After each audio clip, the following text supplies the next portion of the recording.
Praise the Lord. ஆண்டவருக்கு மகிமை. இந்த காலையில் உங்களை சந்திக்கிறது ரொம்ப சந்தோஷம். இயேசு கிறிஸ்துவின் ஈடு இணையற்ற நாமத்தில் உங்களை வாழ்த்துகிறேன்.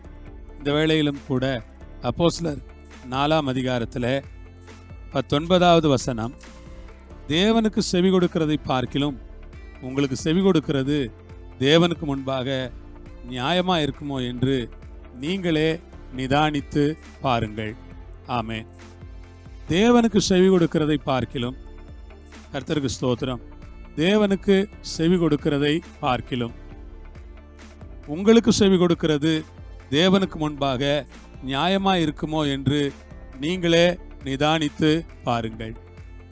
பேதுருவும் யோவானும் அப்போஸ்தலர்களும் தடுக்கப்படுகிறார்கள். இயேசுவை பற்றி நீங்கள் பேசக்கூடாது என்று தடை செய்கிறார்கள். ஆனால் அவர்கள் இயேசுவை குறித்து பேசாமல் இருக்க முடியாது என்று சொல்வதற்கு பதிலாக அவர்கள் என்ன சொல்லுகிறார்கள்? தேவனுக்கு நாங்கள் செவி கொடுக்க வேண்டும். தேவனுக்கு செவி கொடுக்கிறத விட உங்களுக்கு செவி கொடுக்கிறது சரியா இருக்குன்னு நினைக்கிறீங்களா? இல்லை, நாங்கள் தேவனுக்கு செவி கொடுக்க விரும்புகிறோம். தேவனுக்கு செவி கொடுக்கிறது தான் நியாயமா இருக்கும் என்று அவர் குறிப்பிடுகிறார். அருமையான தேவனுடைய பிள்ளைகளே, நாம் மனிதர்கள் இயேசுவை பற்றி பேசாதீங்கன்னு சொன்னா பேசாம இருந்துட முடியுமா? ஏன் பேசக்கூடாது? பேசுகிறதற்கு நமக்கு உரிமை இருக்கிறது. இயேசு நல்லவர் என்று சொல்ல உரிமை இருக்கிறது.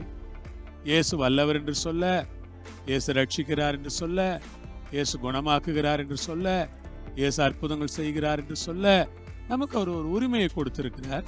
நாம் ஏன் பேசக்கூடாது? நிறைய இடங்கள்ல இப்படித்தான் மக்கள் இன்றைக்கும் கூட மிரட்டுகிறார்கள், பேசாதீங்க, இயேசுவை பற்றி பேசினா அவங்கள பிடிச்சி ஜெயிலில் போட்டுருவோம், அப்படி இப்படிங்கிறாங்க. இல்லை, நம்முடைய நாட்டிலே இன்னும் நமக்கு அதற்கான சுதந்திரங்கள் இருக்கிறது, பேச்சுரிமை இருக்கிறது. ஒரு ஜனநாயக நாட்டிலே, பேச்சு சுதந்திரம் உள்ள ஒரு நாட்டிலே இருக்கிறோம்.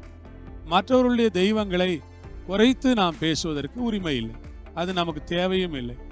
ஆனால் நம்முடைய ஆண்டவராகி இயேசுவை பற்றி பேசுவதற்கு நமக்கு முழு உரிமை இருக்கிறது.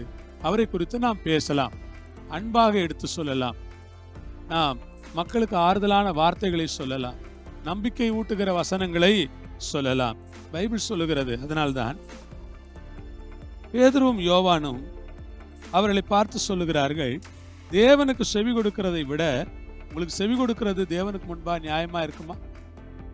ஆண்டவர் சொன்னார், நீங்க உலகம் முழுக்க போங்க, சர்வ சிருஷ்டிக்கும் சுவிசேஷத்தை பிரசங்கம் பண்ணுங்க, பிதா குமாரன் பரிசுத்த ஆவியின் நாமத்தினால நீங்க சுவிசேஷத்தை அறிவியுங்க, அவங்களுக்கு ஞான ஸ்நானம் கொடுங்க, ரட்சிக்கப்படுகிறவர்களை சபையில அங்கப்படுத்துங்க, ஐக்கியப்படுத்துங்க.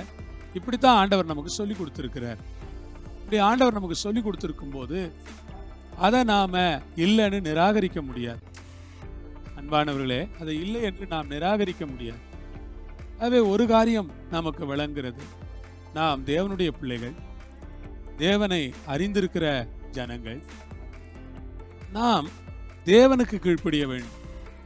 சில நேரங்களில் அவங்க என்ன நினைப்பாங்க, இவங்க என்ன நினைப்பாங்க என்று எண்ணுவதை விட, யார் என்ன நினைக்கிறார்களோ நினைக்கட்டும், நான் என் ஆண்டவரை குறித்து தைரியமாக சாட்சி சொல்ல நான் அழைக்கப்பட்டிருக்கிறேன். ஆகவே நாம் தைரியமாக சொல்ல வேண்டும்.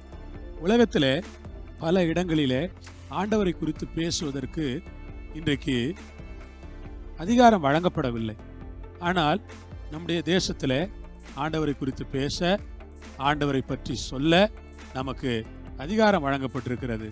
அப்படி இருக்கும்போது நாம் ஆண்டவரை குறித்து பேச, ஆண்டவரை அறிவிக்க நாம் ஒருபோதும் தயங்கக்கூடாது. தைரியமாய் ஆண்டவரை பற்றி சொல்லுவோம். அவர் சொன்னார், என்ன நீங்க அறிக்கையிடுறதுக்கு வெக்கப்பட்டீங்கன்னா பிதாவுக்கு முன்னால் உங்களை நான் எப்படி அறிக்கையிட முடியும்? ஆகவே நீங்க பயப்படாம என்னை பற்றி பேசுங்கன்னு சொல்லி இருக்கிறார்.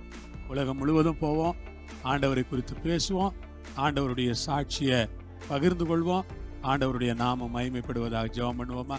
பரலோகத்தில் இருக்கிற எங்கள் பிதாவே, இயேசு கிறிஸ்துவின் நாமத்தில், இயேசு கிறிஸ்துவின் மூலமா உடைய கரங்களில் ஒப்பு கொடுத்து ஜெபிக்கிறோம். தேவரீர் எங்களோடு கூட இருமப்பா. உலகம் முழுவதும் உடைய சுவிசேஷத்தை கொண்டு செல்வதற்கு எங்களை பலப்படுத்தும், தகுதிப்படுத்தும். இயேசுவின் மூலம் ஜெபிக்கிறோம் பிதாவே, ஆமென். கர்த்தர் உங்களோடு இருப்பார், உங்களை ஆசீர்வதிப்பார். ஆமென்.